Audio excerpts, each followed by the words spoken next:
The great chamber of the Galactic Council stretched wide and tall, its walls made of shimmering crystal that reflected the light of 1,000 distant stars. Inside, representatives from 47 different alien species sat in curved rows, their seats arranged in circles that rose higher and higher toward the domed ceiling. At the center of it all stood a simple platform where those who wished to speak could address the council. Ambassador Ji-young Park stood on that platform now, her dark uniform crisp and clean, her face calm. She was human, and that meant something different here than it did on Earth. Here, among these ancient civilizations, humanity was young, laughably young. The council members looked at her the way adults might look at a child playing dress-up. The Keltheran representative spoke first. He was tall, nearly 3 meters, with blue-gray skin and 4 arms that he used to gesture dramatically. His voice boomed through the chamber. The matter is simple, human.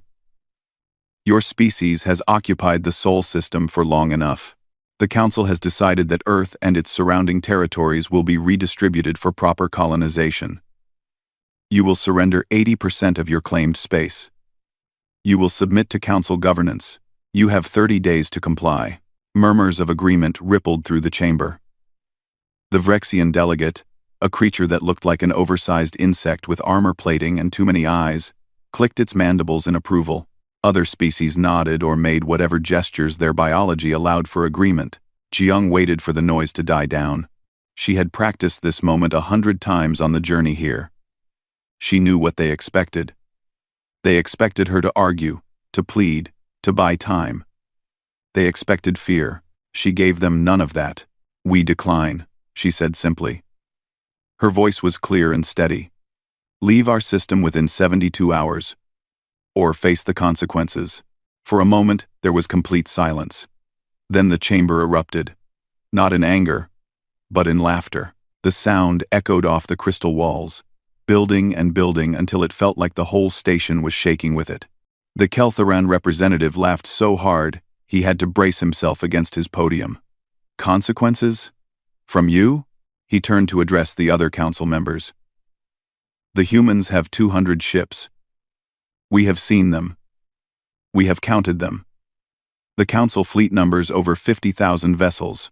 What consequences could they possibly threaten us with? More laughter. The Vrexian made a sound like grinding metal that might have been its version of amusement. Even the smaller species, the ones who usually stayed quiet during council sessions, joined in the mockery. Ji-young stood perfectly still and waited. She had been briefed before coming here. She knew exactly how this would go. Admiral Donghyun Lee had told her what to expect. They think we're weak, he had said. Let them think it. Let them laugh. It will make what comes next so much better.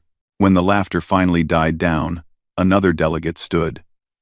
This one was from a species called the Torvans. Beings of pure energy contained in crystalline shells. Its voice sounded like wind chimes. Perhaps the human does not understand the situation.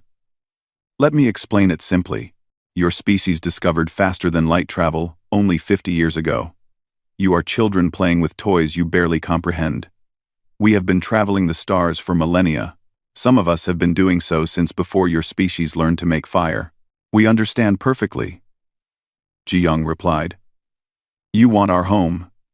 You think you can take it because you have more ships and more experience. But you are making a mistake. The only mistake, the Keltheran said, his amusement fading into cold authority, is your refusal. We have been generous in giving you time to consider. We could simply take what we want. Perhaps we should. Perhaps we will. Jung reached into her uniform pocket and pulled out a small device. She pressed a button, and a holographic display appeared above the platform. Visible to everyone in the chamber, it showed Earth, beautiful and blue, hanging in the darkness of space. Then it showed the Council's fleet, thousands upon thousands of ships gathering at the edge of human-claimed territory. You have already sent your ships, Ji-young said. They are at our border right now. This is not a negotiation. This is a threat. You have already decided to attack. The Keltheran did not deny it. We sent them as encouragement for you to make the right choice. They will remain there until you surrender, or until we grow tired of waiting. Ji-young turned slowly, making eye contact with as many delegates as she could. She wanted them to see her face. She wanted them to remember this moment. 72 hours, she said again. That is how long you have to withdraw your fleet and leave our system. If you do not, we will consider it an act of war, and we will respond accordingly. The Vrexian delegate clicked forward, its many legs clattering on the polished floor. You speak of war as if you understand it. Your species has fought among yourselves for your entire history. Yes. But you have never faced a real enemy. You have never faced us. We will crush you like insects. Your 200 ships will burn, and your planet will be ours. This is not a threat, human. It is a promise. Ji-young smiled then, just a little. It was not a friendly smile. You have looked at our ships. You have counted them. You think you know everything about us, but you have made one critical error. And what is that? The Kelthoran asked, sounding bored now. You assumed we would show you everything we have. You assumed we are too primitive to deceive you. You assumed that because we are young, we are also stupid. She paused. We are not. The chamber grew quieter. Some of the delegates leaned forward, paying attention now. Earth has spent 50 years in space, Ji-young continued. But we spent 10,000 years before that perfecting one particular skill. Do you know what that skill is? No one answered. War, she said softly. We waged war against ourselves for our entire history. We created weapons that could destroy our entire planet. We built machines designed for nothing except killing. We studied strategy and tactics and developed ways to kill each other that you cannot imagine. And then, 50 years ago, we turned all of that knowledge, all of that experience, toward the stars. We did not waste time exploring peacefully. We did not waste time making friends. We spent every single moment preparing for the day when someone like you would try to take what is ours. The Keltharan waved a dismissive hand. Empty words. You have 200 ships. We have 50,000. No amount of experience changes mathematics. 7 days. Ji-young said, ignoring him. That is how long we estimate it will take your fleet to reach Earth after you give the order to attack. So I will give you 7 days to reconsider. Withdraw your ships, leave our space, forget about Earth, or we will show you exactly what humanity has been preparing for these past 50 years. She turned and walked off the platform. Behind her, the laughter started again, but it sounded more nervous now. Some of the delegates were not laughing at all. As Ji-young left the chamber, she activated her communication device. Admiral Dong-hyun Lee's face appeared on the small screen. How did it go? He asked. Exactly as you predicted, she replied. They laughed. They threatened. They think we are helpless. Good, the Admiral said. His expression was grim. Let them think that for 6 more days. On the 7th day, they will learn the truth, and they will never forget it. The transmission ended. Ji-young walked through the corridors of the council station, heading back to her ship. Around her, alien beings went about their business, none of them paying her any attention. They thought the matter was settled. They thought Earth would surrender or be destroyed. They would all learn differently very soon. Back on Earth, in underground bunkers and hidden facilities scattered across the planet, systems were already powering up. Ships that no one knew existed were preparing to launch. Weapons that violated every council treaty were being armed and targeted.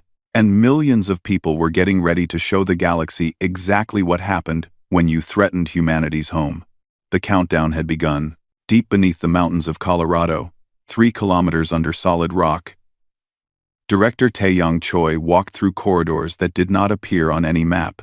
The facility was called Shadow Site 7, and it was one of 23 identical bases hidden across Earth. Each one contained secrets that would make the Galactic Council reconsider everything they thought they knew about humanity. Taeyong stopped at a security checkpoint, where armed guards scanned his biometrics. The door slid open with a soft hiss, and he entered a vast chamber filled with activity. Hundreds of technicians worked at stations, their screens showing data that scrolled too fast for normal eyes to follow. In the center of the room, a massive holographic display showed the positions of every ship in human space, both visible and hidden. "Status report," Taeyang said to the nearest officer. The woman looked up from her console. "All systems are green, Director. We have confirmation from all 23 shadow sites. The stealth fleet is ready to deploy on your order. The quantum cannons are charged and locked on target coordinates. Drone production facilities have exceeded quotas. We have more than enough." "Good. What about the Reaper units?" Engineer Minho Shin reports, all 12 Reaper-class dreadnoughts are operational. He says they are ready to show the Council what real warships look like. Taeyang allowed himself a small smile. The galaxy thought humans had 200 ships. They had counted correctly. What they did not know was that those 200 ships were only meant to be seen. They were the bait, the distraction, the acceptable face that humanity showed to the stars. The real fleet was hidden. 2,000 stealth vessels, each one equipped with cloaking technology that bent light and sensor waves around them. The Council's sensors could not detect them. Their scanners would show empty space, even when a human warship was close enough to touch. But ships were just the beginning. On the moon's far side, massive cannons sat in craters, their barrels pointing toward the stars. They were quantum displacement weapons, designed by Earth's brightest minds over decades of secret research. These cannons did not fire projectiles through normal space. They folded space itself, creating temporary tunnels that allowed their shots to appear instantly at their target, bypassing any shields or defensive systems. In orbit around Mars, hidden inside fake asteroids and abandoned mining facilities, millions of drones waited. Each one was the size of a human fist, nearly impossible to see, and carried enough antimatter to vaporize a ship 10 times its size. They could swarm, coordinate, and think as a collective hive. The Council had never seen weapons like these, because they had never needed to fight an enemy that thought like humans did. Taeyang moved to another section of the facility, taking an elevator that descended even deeper underground. When the doors opened, he stepped into a cold room where scientist Eunji Kim stood before a sealed vault door. "Director," she said, not turning around. Her eyes were fixed on the door, as if she could see through it to what lay beyond. "I have finished the final calculations. The Horizon Protocol is ready." "Are you certain?" Taeyang asked. "There can be no mistakes with this one." Eunji finally looked at him. She was young, barely 30, but her eyes held the weight of terrible knowledge. "I am certain. The weapon will work exactly as designed. If we activate it, we can induce a supernova in any star system within 1,000 light-years. The target star will destabilize and explode within minutes. Everything within 5 billion kilometers will be destroyed instantly. How many can we target simultaneously, with our current network of satellites and relay stations?" 47 targets. One for each Council member world. Taeyang was quiet for a moment. The Horizon Protocol was humanity's final insurance policy. If Earth fell, if the Council invaded and conquered humanity, the weapon would activate automatically. Within an hour, 47 suns would explode, taking the Council's homeworlds with them. Billions would die. The galaxy would burn. It was horrible. It was brutal. It was the ultimate expression of the human philosophy that had kept them alive through millennia of warfare. If you are going to die, make sure you take your enemy with you. "Let us hope we never need to use it," Taeyang said quietly. "But I am glad we have it." Across the facility, in a testing chamber built to withstand nuclear explosions, engineer Minho Shin watched as the final Reaper-class dreadnought completed its power-up sequence. The ship was enormous. 5 kilometers from bow to stern. Its hull a dark matte black that absorbed light rather than reflecting it. It looked like a piece of space had been carved into the shape of a weapon, and that was exactly what it was. The Reaper carried weapons systems that violated at least 15 different Galactic Council conventions on warfare. Railguns that could punch through planetary shields, plasma cannons hot enough to melt through any known armor, missiles that could split into hundreds of smaller warheads, each one independently targeted and guided. And at the heart of the ship, a weapon that Minho had designed himself. A gravitational collapse beam that could crush a ship into a sphere the size of a marble. The Council had rules against such weapons. They had treaties and agreements that all civilized species signed, promising never to build or use tools of mass destruction. Humanity had never signed those treaties. No one had asked them to. The Council assumed humans were too primitive to build anything that would violate the agreements. They were wrong. "Beautiful, isn't she?" asked a voice behind Minho. He turned to see Colonel Somin Yoon walking into the chamber. She commanded the Phantom Strike Division, the elite pilots who would fly the stealth ships into battle. She was small, barely reaching Minho's shoulder. But everyone who knew her understood that size meant nothing. She was one of the most dangerous humans alive. "She is perfect," Minho replied. "Just like the other 11. The Council thinks our ships are primitive. They think we use old technology, outdated systems. They will be surprised." Somin laughed. Surprised is a gentle word for what they will be. Terrified is more accurate. She walked to the viewing window and looked at the Reaper. "I have seen the battle plans.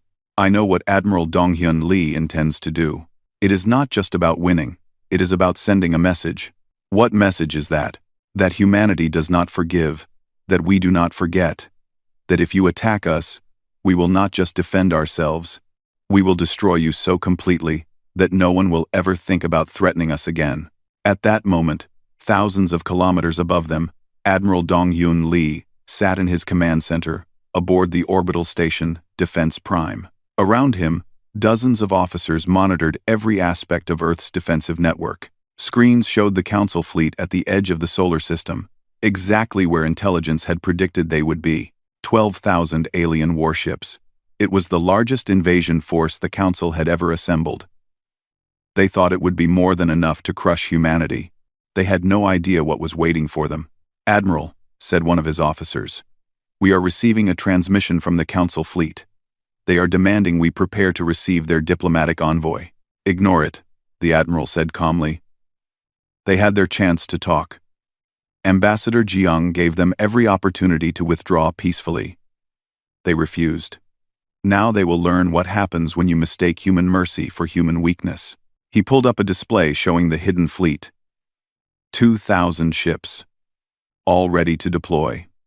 Each one crewed by volunteers who knew exactly what they were fighting for.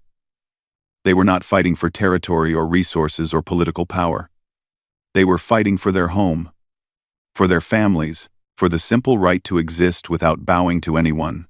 "How long until they cross into the engagement zone?" the Admiral asked. 6 days, 17 hours, replied his tactical officer. "Good. Begin moving our visible fleet into position.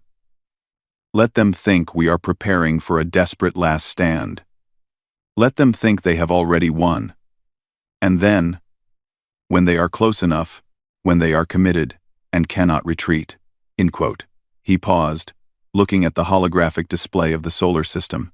"Then we show them what Earth really is. We show them that humanity did not climb to the top of the food chain on our planet by being weak. We show them that we are predators, and they have just become our prey." In bases and stations across Earth and its colonies, thousands of people prepared for war. Soldiers checked their weapons. Engineers ran final diagnostics on systems that had been built in secret over decades. Pilots climbed into cockpits of ships that officially did not exist. And deep in the Pacific Ocean, in a trench so deep that sunlight had never reached it, the final weapon powered on. It was called the Kraken Protocol. And it was something the Council could not have imagined, even in their worst nightmares. Earth was ready, the Council fleet was coming, and they had no idea what they were about to face. Captain Hyun-Woo Kang stood on the bridge of the EDS Defiance, watching the Council fleet approach on his displays. 12,000 ships moved through space like a swarm of locusts, blotting out the stars behind them. They maintained perfect formation, showing discipline and confidence that came from thousands of years of military tradition. They had no idea they were already surrounded. "Status?" Hyun-Woo asked his crew. "All systems operational, Captain," replied his tactical officer. "The enemy will be in firing range in 40 minutes. They are not attempting to hide their approach. or use any tactical deception. They are coming straight at us. Why would they hide? Muttered the weapons officer. They think they have already won. Hyunwoo allowed himself a grim smile. Let them think that. Maintain our position near Mars orbit. Make it look like we are preparing for a desperate defensive stand. All ships in the visible fleet are to hold formation and wait for my signal. Around him, 200 human ships held their positions. They were good ships, well armed and crewed by some of Earth's best personnel, but against 12,000 alien vessels, they looked hopelessly outmatched. That was the point. The Council fleet continued its advance. On the flagship of the alien armada, the Kelthoran warlord watched his displays with satisfaction. The humans had positioned their entire fleet exactly where his intelligence predicted they would. They were trying to defend their homeworld, clustering near Mars in a pathetic attempt to slow the inevitable. Shall we destroy them now, or offer them one final chance to surrender? Asked his second-in-command. Destroy them, the warlord said without hesitation. They had their chance. Now they will learn the price of defying the Council. The alien fleet opened fire at maximum range. Thousands of energy beams and missiles streaked across space toward the human formation. The warlord expected to see the primitive Earth ships vaporize instantly. Instead, their shields held. The human vessels scattered, breaking formation and diving in different directions. They returned fire, and to the warlord's surprise, their weapons were more effective than intelligence had suggested. 3 Council ships took critical damage, and 2 more lost their shields completely. Interesting, the warlord said. They have better technology than we thought. No matter. All ships. Advance and engage. Crush them. The 12,000 ships surged forward. The human vessels fell back, fighting desperately, but clearly losing ground. Within 10 minutes, 15 human ships had been destroyed. The humans were retreating toward Mars, using the planet's gravity well for cover. It was all going exactly as the Council expected. Then Admiral Donghyun Lee gave the order that changed everything. Execute Shadow Protocol. All stealth units, decloak, and engage. Across the battlefield, space itself seemed to tear open as 2,000 ships suddenly became visible. They had been there all along, hiding in perfect silence, waiting for the Council fleet to commit fully to the attack. Now they revealed themselves, appearing in the middle of the enemy formation, above it, below it, surrounding it completely. The Council ships had no time to react. The stealth fleet opened fire at point-blank range.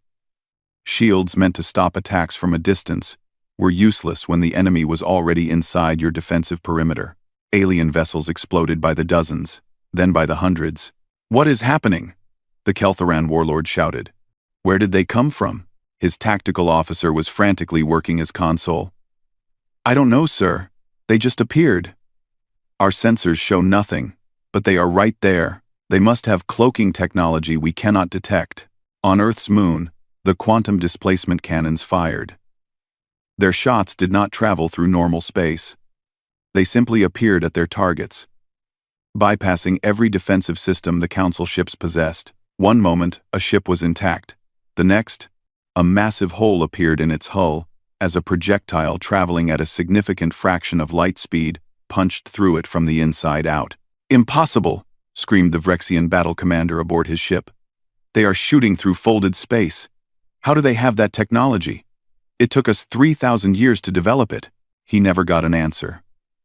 A quantum round materialized inside his ship's reactor core. The resulting explosion destroyed not just his vessel, but 6 others nearby. Colonel Saman Yoon led the Phantom Strike Division in a precision attack on the Council's command ships. Her pilots flew with a skill that came from growing up on a planet where humans had been flying combat aircraft for more than a century before they ever reached space. They wove through the battle, their small fighters too fast and too maneuverable for the larger alien vessels to track. Target the ship with the most communication traffic, Saman ordered. That will be their flagship. Kill it, and their coordination will collapse. Her squadron converged on the Kelthoran warlord's massive dreadnought. The ship's point defense systems tried to stop them, but the human fighters danced between the shots. They fired missiles, each one guided by AI systems that could think and adapt faster than any organic mind. The missiles struck the flagship's engines, crippling it. The ship began to spin out of control, taking 3 other vessels with it as it tumbled through the formation. Then the drones arrived. Millions of tiny machines, each one barely visible, swarmed into the battle space. The Council sensors finally detected them, but by then it was far too late. The drones moved like a school of fish, coordinating perfectly, surrounding isolated ships, and detonating against their hulls. Each explosion was small, but millions of small explosions happening simultaneously could tear apart even the largest warship. A Council destroyer tried to flee, its engines burning at maximum power. The drones caught it anyway, covering the hull in a silver cloud. Then, they detonated all at once, and the ship simply ceased to exist. "Retreat!" the Kelthoran warlord finally ordered. "All ships, emergency withdrawal. Get us out of this system." But Admiral Dong-Hyun Lee had planned for that too. Hidden among the asteroids of the belt between Mars and Jupiter, more weapons activated. These were gravity wells, devices that distorted space-time itself, making faster-than-light travel impossible within their range. The Council ships could not jump to safety. They were trapped. The battle became a slaughter. The Council's numerical advantage meant nothing when they could not see half the enemy ships, when their shields could not stop weapons that bypassed normal space, when millions of drones swarmed them from all directions. Hyunwoo watched from the Defiance as a Kelthoran battlecruiser broke apart under concentrated fire from 3 stealth ships. Tactical. What is our casualty count? 23 ships destroyed, Captain. 17 more damaged but still operational. Enemy losses. The officer paused, checking the numbers again, as if he could not believe them. Enemy losses are catastrophic. 11,400 ships destroyed. The remaining vessels are attempting to surrender. "Do not accept their surrender," came Admiral Lee's voice over the command channel. "They came here to conquer us, to take our world. They showed no mercy, so they will receive none. Destroy them all, but let some escape. I want witnesses. I want them to tell the Council what happened here." 4 hours after the battle began, it was over. Of the 12,000 ships that had come to punish humanity, only 847 managed to flee back into deep space. The rest were debris, floating among the asteroids and moons of the solar system. Human losses: 23 ships destroyed, 17 damaged. Council losses: over 11,000 vessels and hundreds of thousands of lives. As the surviving Council ships ran for their lives, Admiral Dong-Hyun Lee broadcast a message on all frequencies, making sure every fleeing ship could hear him. "You came to our home. You threatened our people. You believed we were weak because we are young. You thought you could take what is ours without consequence." His voice was cold, empty of emotion. "You were wrong. This is your only warning. Return to the Council. Tell them what you saw here. Tell them that Earth remembers. Tell them that we are not victims. We are not prey. And if they ever threaten us again, we will not stop with defending our system. We will bring this war to every Council world. We will show the entire galaxy what happens when you make humans angry." The transmission ended. The surviving Council ships did not slow down. They ran, broadcasting distress calls, warning everyone they could reach about what they had encountered. On Earth, in cities across the planet, people watched the battle on their screens. When it ended, when the numbers were confirmed, the celebrations began. Humanity had faced the greatest military force the galaxy could assemble, and they had crushed it. But in his command center, Admiral Dong-Hyun Lee did not celebrate. He looked at the tactical display, at the debris field where thousands had died, and he began planning the next phase. "Prepare the fleet," he ordered. "We are going on the offensive. The Council wanted war. Now they are going to get more of it than they can handle." The news of the disaster at Earth reached the Galactic Council within days. The 800 surviving ships limped home, their crews traumatized, and their commanders barely coherent. When the Kelthoran warlord was brought before the Council to explain what had happened, He could only repeat the same words over and over. They were waiting for us. They knew everything. They had weapons we have never seen. The council chamber, usually filled with confident debate, fell into stunned silence as the battle recordings played. Council members watched in horror as their mighty fleet was torn apart by an enemy they had dismissed as primitive. Some refused to believe it was real. Others demanded immediate action. "We must assemble a larger fleet," declared the Vrexian representative, his voice shaking with rage and fear. "Send 50,000 ships. Send 100,000. Wipe humanity from existence before they become too dangerous." But before the council could agree on anything, the humans made their next move. Commander Narihan sat in the command seat of the stealth ship Shadow Walker, deep inside Kelthoran space. Around her, 20 other stealth vessels held position in orbit above the Kelthoran Empire's primary shipyard facility. The massive construction docks stretched across millions of cubic kilometers of space, with hundreds of vessels in various stages of construction. "All teams, status check," Nari said quietly. One by one, her team leaders reported in. They had infiltrated the shipyard over the past week, placing charges in key locations, hacking into security systems, and mapping every critical system. The Kelthorans had no idea humans were already inside their most secure facility. "Execute," Nari ordered. The shipyard exploded from within. Not a random destruction, but surgical strikes on power cores, fuel storage, structural supports, and command centers. The facility tore itself apart in a cascade of failures. Within 10 minutes, 3,000 years of Kelthoran shipbuilding knowledge was reduced to scattered debris. Before the Keltharans could even respond, Shadow Walker and its escort vessels vanished back into the depths of space. That same day, across the galaxy, 17 other human strike teams hit their targets simultaneously. Vrexian weapons foundries disappeared in brilliant flashes of antimatter annihilation. Council military stations were either captured or destroyed so completely that investigators could not even determine what had destroyed them. Critical communication hubs went dark as human hackers seized control of networks that the Council thought were impenetrable. Tactician Unisong coordinated the attacks from a hidden base in the Kuiper Belt. She sat before a holographic display that showed the entire galaxy, with markers indicating each strike team's position and objective. Years of studying human military history had taught her something the Council had never learned. Wars were not won by building the biggest fleet. They were won by destroying the enemy's ability to fight back. "Target Package 7 is complete," reported one team leader. "The Torvik manufacturing complex is offline. They will not be producing any ships for at least 2 years." "Confirmed," Una replied, marking the location in green on her display. "Proceed to secondary target." The Council tried to respond, but their response was chaos. The humans had studied them carefully, learning their command structures, their decision-making processes, their weaknesses. Every time the Council tried to coordinate a defense, the humans were already somewhere else, hitting a target the Council had not even thought to protect. And everywhere they went, the human teams stole data, technology specifications, ship designs, tactical doctrines, military deployment schedules. Within 2 weeks, humanity knew more about the Council's capabilities than most Council members knew themselves.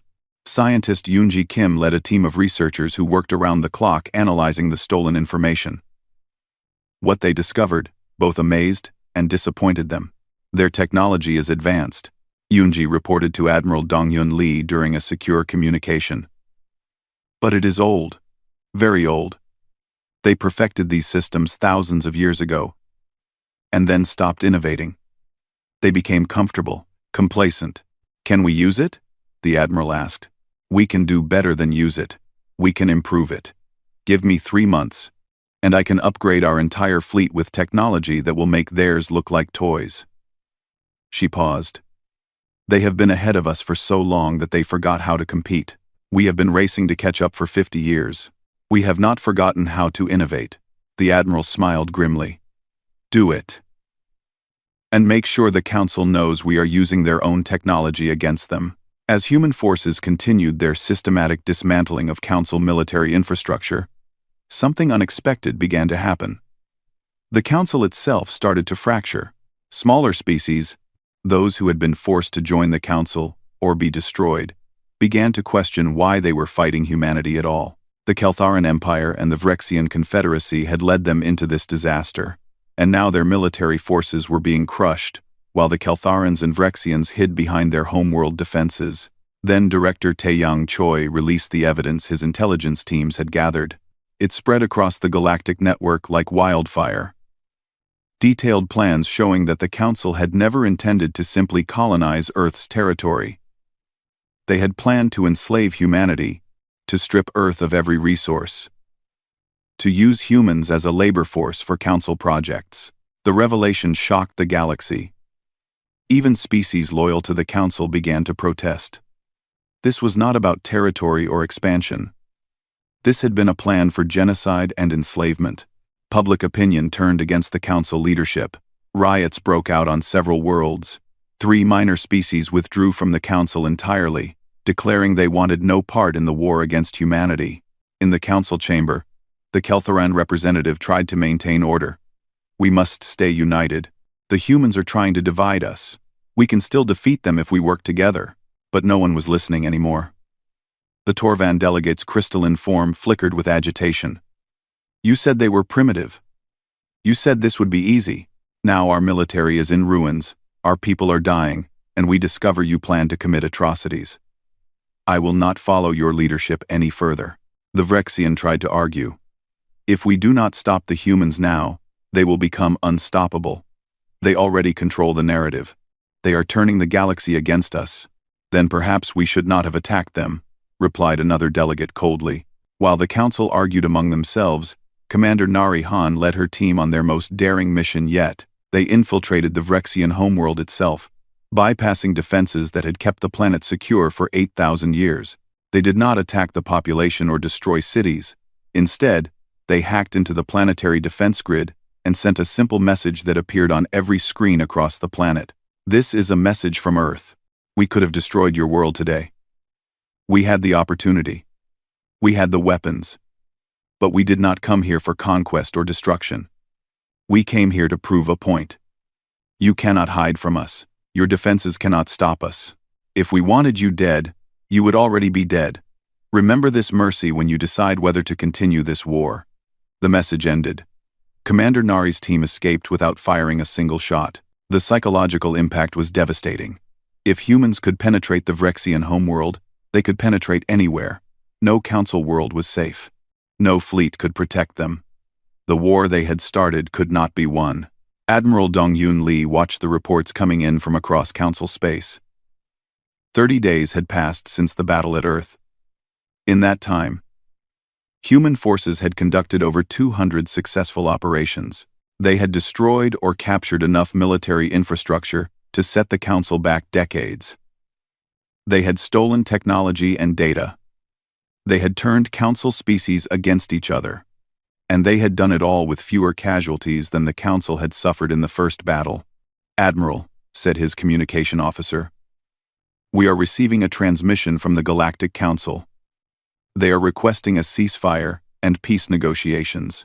The Admiral considered this for a moment.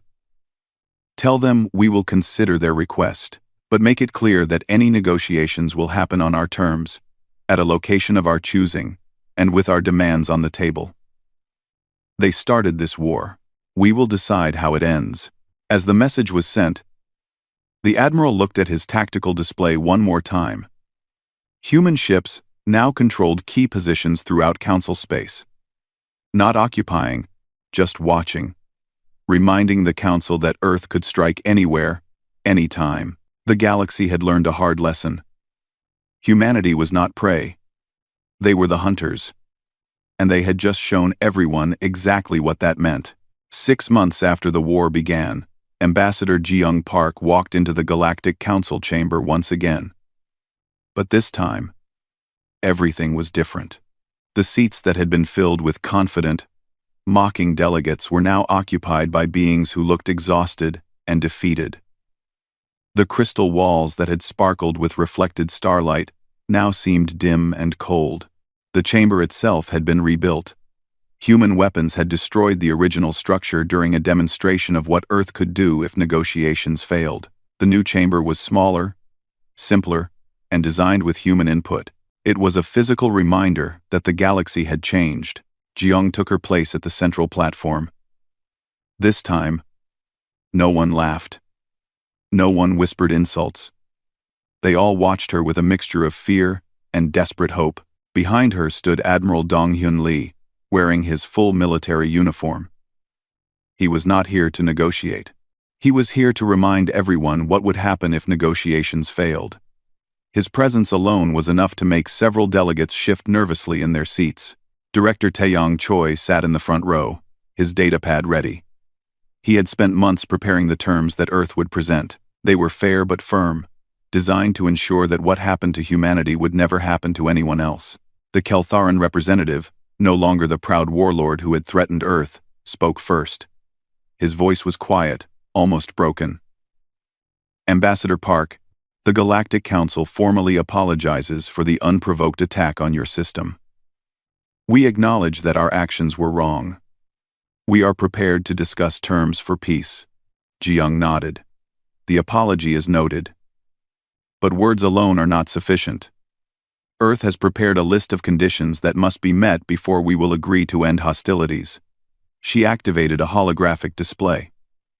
The terms appeared in the air above the platform, written in every major galactic language so there could be no misunderstanding.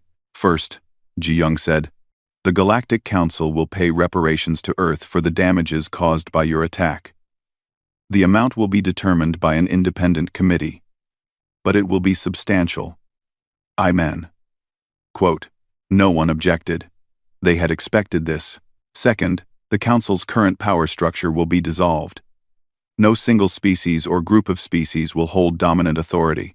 All member civilizations will have equal representation and equal voting rights, regardless of their age or military strength.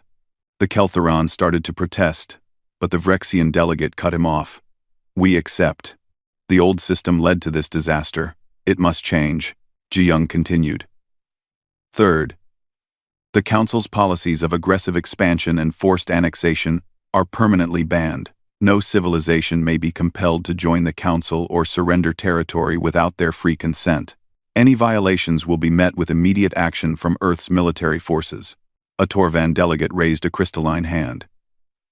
You are saying that Earth will enforce these rules? You are placing yourselves above the Council? No, Jiyoung replied. Earth will be part of the Council, with a permanent seat and veto power over any military actions. We will not rule you, but we will prevent the Council from returning to its old ways. We will be the check on your power, just as you will be a check on ours. The delegates murmured among themselves. It was not what they had hoped for, but it was far better than they had feared. They had expected Earth to demand complete submission, to impose harsh occupation, to take revenge for the attack. Instead, humans were offering partnership, with safeguards.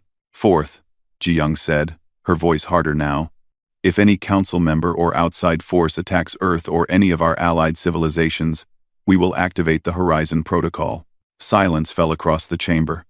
They had all heard rumors about this mysterious weapon, but no one knew exactly what it was. Scientist Eunji Kim stood and walked to the platform. She was young, and many of the older delegates looked at her with confusion, wondering why someone so young was being given such an important role. They would understand soon enough. The Horizon Protocol, Eunji explained, bringing up a new display, is a weapon system we developed as our final insurance policy. It consists of satellites and relay stations positioned throughout the galaxy. When activated, it can induce a supernova in any targeted star system. She let that sink in for a moment. The chamber remained absolutely silent. Currently, we have 47 stars targeted, one for each Council member's home system. If Earth is destroyed, if our civilization is wiped out, the system will activate automatically. Within 1 hour, 47 suns will explode. Billions of lives will be lost. Entire civilizations will be erased. A delegate from a small species called the Plenari stood up, his voice shaking. You are threatening to commit genocide. This is madness. Yunji looked at him calmly. We built this weapon because you came to our world with the intention of enslaving us. You forced us to create a deterrent so terrible that no one would ever attack us again. If you think it is madness, remember that you created the circumstances that made it necessary. Admiral Dongyun Lee stepped forward. Let me be clear. Earth has no desire to use this weapon. It exists for one purpose only, to ensure our survival. If you leave us in peace, it will never be activated. But if anyone, anywhere, decides to attack humanity again, they will take the entire council with them into oblivion. The threat was absolute. The message was clear. Earth was offering peace, but it was a peace enforced by the promise of mutual destruction. There is one final term, Ji Young said. Earth is establishing the Terran Accord, a new alliance for smaller and younger civilizations. Any species that feels threatened by larger powers may request Earth's protection. We will defend them as we defend ourselves. This caused a stir. Many smaller species had suffered under Council domination for centuries. The idea that they could now have protection from a power strong enough to defeat the Council's military was revolutionary. Within minutes, 12 different species requested immediate admission to the Terran Accord. By the end of the day, that number had grown to 37. The Keltheran delegate looked at Ji Young with something like resignation. You have defeated us. You have dismantled our military. You have turned half the galaxy against us, and now you offer us peace and partnership instead of destruction. I do not understand humans. Why show mercy now? Ji Young was quiet for a moment, choosing her words carefully. You came to our world believing that might makes right. You thought our youth made us weak. But you forgot something important about humanity. Yes, we are good at war. Yes, we can be ruthless when necessary. But we are also good at building, at cooperating, at creating order from chaos. She gestured to the chamber around them. We spent 10,000 years fighting among ourselves on Earth. We built weapons that could destroy our own planet. We perfected the art of killing each other. But we also learned something from all that violence. We learned that endless war serves no one. We learned that after you win, you have to build something better than what came before. Admiral Dongyun Lee nodded. You attacked us, so we destroyed your military. That was war. But now the war is over. Now comes the harder part. Building a galaxy where no one needs to fear attack. Where young civilizations are not enslaved. Where strength is used to protect, rather than conquer. Director Taeyang Choi stood.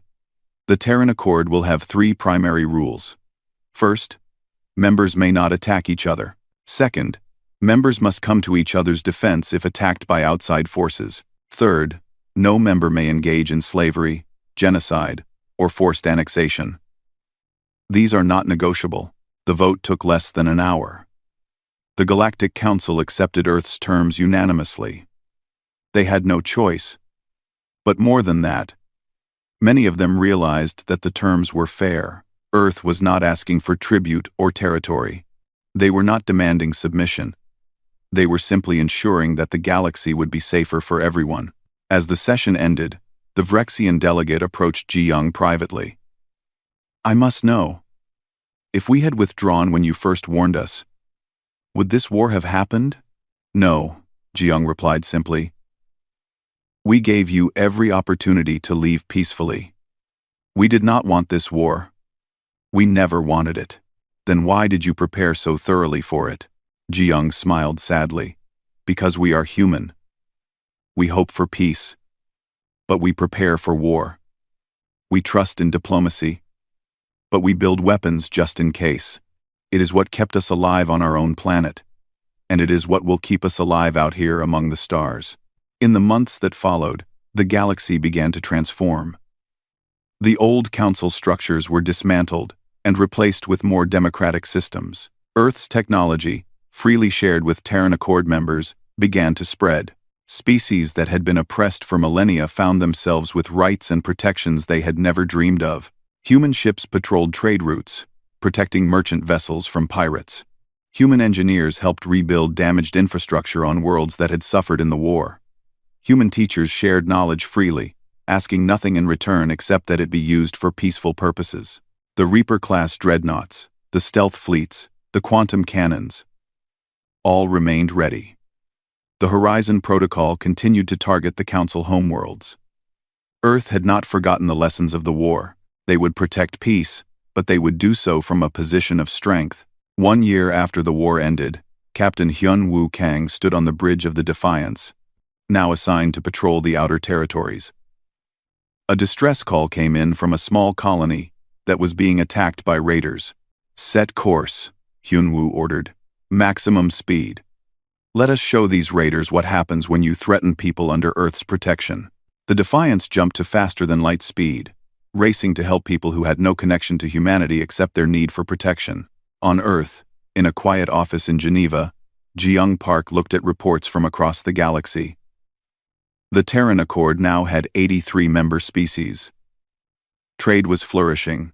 Scientific cooperation was producing breakthroughs that benefited everyone. The galaxy was not perfect, but it was better than it had been. She thought back to that day in the council chamber when they had laughed at her warning. They had learned the hard way that humanity should not be underestimated. But more importantly, they had learned that humanity could be more than warriors. They could be protectors, builders, and partners. Earth had been attacked. Earth had retaliated with ruthless efficiency. But then Earth had done something the Council never expected. They had shown mercy. They had offered partnership. They had used their strength not to conquer, but to create a better galaxy for everyone. The Galactic Council had been left speechless by Earth's military might. But in the end, they were even more shocked by humanity's compassion. And that, more than any weapon, was what changed the galaxy forever.